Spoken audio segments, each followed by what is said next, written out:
আচ্ছা, কলকাতা নগরের কত যে লোকটা তার নাম করতে পারবে? এটা নিশ্চয়ই পারবে, কারণ তুমি তো ইংলিশ মিডিয়ামে পড়েছো। না, জানি না। আচ্ছা, ঈশ্বরচন্দ্র বিদ্যাসাগরের নাম শুনেছো? কেন শুনবো না? কি একটা স্কুলের মাস্টারি করতেন, কি সব বইটা লিখেছে। ও বাবা, সেদিন তোমার আউট নলেজ দারুণ সাপ। তার মানে তুমি আমাকে ব্যঙ্গ করছো? ও মাই ডিয়ার, তা পারে কখনো? শোনো, তোমার বাবা কোটিপতি মানুষ, অনেক টাকা খরচ করে তিনি তোমাকে সাহেব স্কুলে পড়িয়েছেন, অথচ মজা দেখো কলকাতার তুমি জানো না সব চার লোকের নামই তুমি শুনোনি। দেখো, কলকাতা নগরী গঠন করেছিলেন সব চার লোক নামক সেই ইংরেজ ভদ্রলোক। আর ঈশ্বরচন্দ্র বিদ্যাসাগর ছিলেন বাংলা ভাষা সাহেব স্কুলে না পড়েও কতগুলো জানি।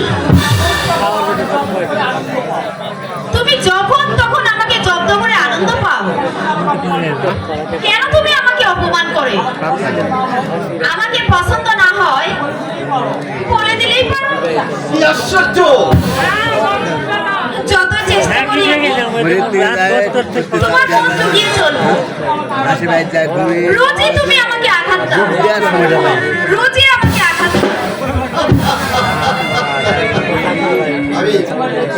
আমি যেন দিন দিন কেমন হয়ে যাচ্ছি, সেদিন অভিযোগ মিথ্যে নয়, মানুষকে আঘাত দিয়ে আমি যেন শান্তি পাই। যদি অপরাধ আমাকে বললেন আমি মণিশঙ্কর চৌধুরীর হাস্যমাত্র, সেদিন থেকে মনের নাগাল আমি খুঁজে পাচ্ছি। অবৈধ বললে না, কোথায় আমার মা, কোথায় আমার বাবা?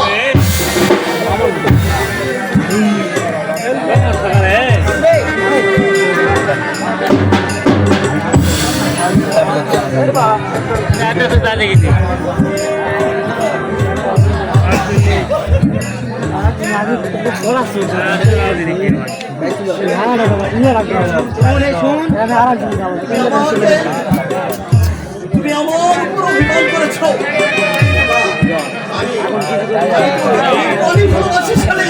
আমি তোমাকে অনেক প্রাণী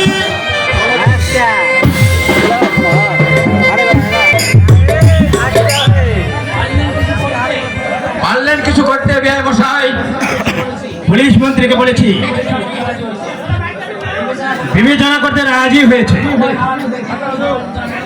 অভয় হারামজাদাটা কিভাবে সরানো যায় বলুন তো? কল্যাণকে বলুন। কল্যাণকে হারামজাদাটা জাদু করেছে মশাই, শুনেছি মাঝে মাঝে অফিসিয়াল কাজেও নাক গলায়। আমাকে তো মানুষ বলে গণ্যই করে না, এমনকি আপনাকে পর্যন্ত বিদ্রোহ করতে ছেড়ে না। ওর অহংকার চুপ করতে না পারলে আপনার প্রেস্টিজ থাকবে না। আমাকে নিয়ে বিদ্রোহ করে আপনি নাকি সেরা ধুনি করে ঘুরতেন, প্রতিটা পল্লীতে রাত কাটাতে, চূড়ায় মাল বিক্রি করে আপনি ধনী হয়েছে। শালা শুয়ারের বাচ্চা, প্রথম জীবনে আপনি যাই করে থাকুন, ছোট লোক চাকর সে কথা বলবে, এত বড় স্পর্ধা হয় কি করে? ছেলেকে বললে ছেলে কর্ণপাতি করে না। ওই আজকাল অভয় হারামজাদা হিন্দির মাথায় উঠেছে। আপনি একটু দাঁড়ান, আমি আসছি।